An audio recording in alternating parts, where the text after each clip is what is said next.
കാണാൻ തന്നെ എന്ത് ഭംഗിയല്ലേ? അതുപോലെ തന്നെയാണ് ടേസ്റ്റും.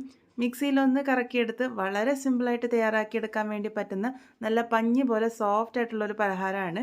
ഇതിൽ കളർ ഒന്നും തന്നെ ചേർത്തിട്ടില്ല. ഇതെങ്ങനെയാണ് ഉണ്ടാക്കുന്നതെന്ന് നോക്കാം.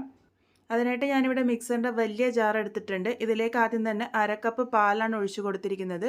പാല് റൂം ടെമ്പറേച്ചറിലായിരിക്കാൻ വേണ്ടി ശ്രദ്ധിക്കുക. തണുത്ത പാലാണെങ്കിൽ കുറച്ച് നേരത്തെ പുറത്തെടുത്ത് വെച്ചാൽ മാത്രം മതി.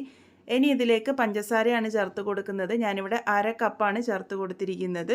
ഇതിൻ്റെ കൂടെ തന്നെ ഇതിലേക്ക് 2 ടേബിൾ സ്പൂൺ പാൽപ്പൊടി കൂടെ ചേർത്ത് കൊടുക്കുന്നുണ്ട്. നല്ല ക്രീമി ടേസ്റ്റ് കിട്ടാൻ വേണ്ടി സഹായിക്കും. കയ്യിലുണ്ടെങ്കിൽ എന്തായാലും ചേർത്ത് കൊടുക്കൂ, ഇല്ലാന്നുണ്ടെങ്കിൽ സ്കിപ്പ് ചെയ്താലും കുഴപ്പമില്ല. ഇനി ഇതിലേക്ക് ആവശ്യമായിട്ടുള്ളത് മാങ്ങയുടെ പ്യൂരിയാണ്. ഞാനിവിടെ 1/2 കപ്പാണ് ചേർത്ത് കൊടുത്തിരിക്കുന്നത്.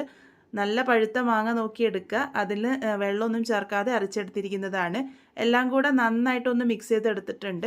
അതിനുശേഷം ഇതിലേക്ക് 1/4 കപ്പ് റിഫൈൻഡ് ഓയിലാണ് ചേർത്ത് കൊടുത്തിരിക്കുന്നത്. മണമില്ലാത്ത ഏത് ഓയിൽ വേണമെങ്കിലും ഉപയോഗിക്കാം, അല്ലാന്നുണ്ടെങ്കിൽ ബട്ടറോ നെയ്യോ ഉപയോഗിക്കാം. ഒന്ന് ലോ സ്പീഡിൽ കറക്കി എടുത്തിട്ടുണ്ട്. അതിനുശേഷം ഇതിലേക്ക് 1 കപ്പ് മൈദയാണ് ചേർത്ത് കൊടുത്തിരിക്കുന്നത്. മൈദ ഇഷ്ടമല്ലാന്നുണ്ടെങ്കിൽ ഗോതമ്പ് പൊടി ഉപയോഗിച്ചും ഇത് ട്രൈ ചെയ്ത് നോക്കാവുന്നതാണ്. ഇതിലേക്ക് 1 ടീസ്പൂൺ ബേക്കിംഗ് പൗഡർ ചേർത്ത് കൊടുത്തിട്ടുണ്ട്. കൂടെ തന്നെ 1/4 ടീസ്പൂൺ ബേക്കിംഗ് സോഡ കൂടെ ചേർത്ത് കൊടുക്കാം.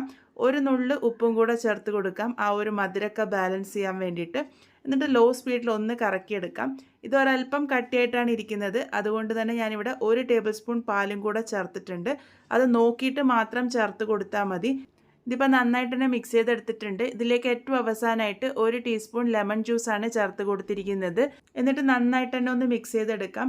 ലെമൺ ജ്യൂസ് ചേർത്ത് കൊടുക്കുമ്പോൾ ആ ഒരു ബേക്കിംഗ് സോഡയൊക്കെ ആക്ടിവേറ്റ് ചെയ്ത് നല്ല പഞ്ഞി പോലെ സോഫ്റ്റ് ആയിട്ടുള്ള കേക്ക് കിട്ടാൻ വേണ്ടിയിട്ട് സഹായിക്കും. ഇതിപ്പോൾ അതാ നന്നായിട്ട് തന്നെ ഞാനിവിടെ മിക്സ് ചെയ്തെടുത്തിട്ടുണ്ട്. കൂട്ടിൻ്റെ കൺസിസ്റ്റൻസി ഇതാ ഈ ഒരു പാകത്തിനാണ് വേണ്ടത്. ഇനി ഇതെങ്ങനെയാണ് തയ്യാറാക്കി എടുക്കുന്നതെന്ന് നോക്കാം. ഉണ്ണിയപ്പ ചട്ടിയിലാണ് ഇത് തയ്യാറാക്കി എടുക്കാൻ വേണ്ടി പോകുന്നത്. അപ്പോൾ അതിലേക്ക് കുറച്ച് എണ്ണ ഒന്ന് സ്പ്രെഡ് ചെയ്ത് കൊടുക്കാം. ഒരുപാടൊന്നും വേണ്ട, ചെറുതായിട്ടൊന്ന് ബ്രഷ് ചെയ്തെടുത്താൽ മാത്രം മതി. അതിനുശേഷം ഓരോ കുഴിയിലേക്കുമായിട്ട് 1/4 ഭാഗത്തോളം മാത്രം കൂട്ടൊഴിച്ച് കൊടുക്കുക. നിറച്ചൊഴിച്ച് കൊടുക്കരുത്, കാരണം ഇത് നന്നായിട്ട് പൊങ്ങി വരും. അപ്പോൾ 1/4 ഭാഗത്തോളം മാത്രം കുഴിയിലേക്ക് കൂട്ടൊഴിച്ച് കൊടുത്താൽ മതി. ഇതുപോലെ ഒഴിച്ചു കൊടുത്തിട്ടുണ്ട്. അതിനുശേഷം നമുക്കിത് അടുപ്പിലേക്ക് മാറ്റി വയ്ക്കാം. ഏറ്റവും ലോ ഫ്ലെയിമിൽ വെച്ചിട്ട് വേണം ഇത് കുക്ക് ചെയ്തെടുക്കാൻ വേണ്ടിയിട്ട്. നമുക്ക് മൂടി വെച്ച് അടച്ചു കൊടുക്കാം. മൂടിക്ക് ഹോളൊക്കെ ഉണ്ടെങ്കിൽ ഇതുപോലെ ഒന്ന് കവർ ചെയ്ത് കൊടുത്തോളൂ.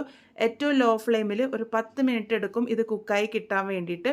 ഇപ്പോൾ ഇതാ നല്ല പാകത്തിന് തന്നെ റെഡിയായി കിട്ടിയിട്ടുണ്ട്. ഇതുപോലെ ടൂത്ത് പിക്കോ സ്ക്യൂറോ ഉപയോഗിച്ച് ഒന്ന് കുത്തി നോക്കുക. നല്ല നീറ്റായിട്ട് കിട്ടുന്നുണ്ടെങ്കിൽ ഇത് വെന്തിട്ടുണ്ട്, അല്ലാന്നുണ്ടെങ്കിൽ മാത്രം എക്സ്ട്രാ ടൈം വെച്ചാൽ മതി. ഇതിപ്പോൾ പാകത്തിന് തന്നെ റെഡി ആയിട്ടുണ്ട്. നോക്കൂ, അടിഭാഗവും നല്ല പെർഫെക്റ്റ് ആയിട്ട് തന്നെ കിട്ടിയിട്ടുണ്ട്. ഇനി ഇതപ്പം തന്നെ നമുക്ക് ഈ ഒരു പാത്രത്തിൽ നിന്നും മാറ്റിയെടുക്കാം, അല്ലാന്നുണ്ടെങ്കിൽ അടിഭാഗം നല്ല ഹാർഡായി പോകാനുള്ള സാധ്യതയുണ്ട്. ഇതേപോലെ തന്നെ നമുക്ക് ബാക്കിയുള്ളതൊക്കെ റെഡിയാക്കി എടുക്കാം. ഈ ഒരു അളവിൽ എനിക്ക് 36 എണ്ണമാണ് ഉണ്ടാക്കിയെടുക്കാൻ വേണ്ടി പറ്റിയിരിക്കുന്നത്. അപ്പോൾ നല്ല ടേസ്റ്റി ആയിട്ടുള്ള മാംഗോ കേക്ക് ഇവിടെ റെഡി ആയിട്ടുണ്ട്. നല്ല ടേസ്റ്റാണ്. ആ ഒരു മാങ്ങയുടെ രുചിയൊക്കെ നല്ല പോലെ തന്നെ കിട്ടുന്നുണ്ടായിരുന്നു. അതുപോലെ തന്നെ നല്ല സോഫ്റ്റ് ആയിട്ടാണ് ഇരിക്കുന്നത്. അത് നിങ്ങൾക്ക് കാണുമ്പോൾ തന്നെ മനസ്സിലാകുന്നുണ്ടാകും. നല്ല പെർഫെക്റ്റ് ആയിട്ട് തന്നെ കിട്ടിയിട്ടുണ്ട്. ഇത് നിങ്ങൾക്ക് സാധാരണ കേക്ക് ഉണ്ടാക്കുന്ന പോലെ മുഴുവനായിട്ടും ഒരു ടിന്നിൽ ഒഴിച്ചിട്ട് വേണമെങ്കിലും തയ്യാറാക്കി എടുക്കാവുന്നതാണ്. അല്ലാന്നുണ്ടെങ്കിൽ ഇതുപോലെ കുഞ്ഞു കുഞ്ഞു ഉണ്ണിയപ്പത്തിൻ്റെ ഷേപ്പിലും ഇത് തയ്യാറാക്കി എടുക്കാം. ഉണ്ടാക്കാനും വളരെ എളുപ്പമാണ്. അതുപോലെ തന്നെ കുട്ടികൾക്ക് ഒരുപാട് ഇഷ്ടമാകും. ഇതിൽ കളർ ഒന്നും തന്നെ ചേർക്കാതെ തന്നെ നല്ലൊരു കളർ കിട്ടിയിട്ടുണ്ട്. അപ്പോൾ എല്ലാവരും എന്തായാലും ട്രൈ ചെയ്ത് നോക്കൂ. നല്ല സോഫ്റ്റ് ആയിട്ടുള്ള ഈ ഒരു പലഹാരം എല്ലാവർക്കും ഒത്തിരി ഇഷ്ടമാകും. ട്രൈ ചെയ്ത് ഫീഡ്ബാക്സ് ഒക്കെ പറയാൻ വേണ്ടി മറക്കരുത്.